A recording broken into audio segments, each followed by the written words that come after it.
Hello everyone and welcome back to another tutorial. Today we're going to see how to use Afterpay on Booking.com. If you're looking to split payments or use something like Afterpay or Booking.com, here are the steps to try.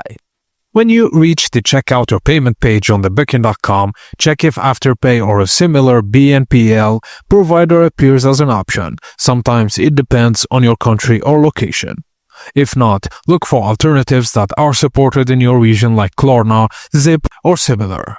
If you really want Afterpay, you could check with Booking.com support or help center to see if there is any local variation or upcoming availability. And if it's available in your country, all you have to do is select it on the checkout of Booking.com, then you can set up on the Afterpay website.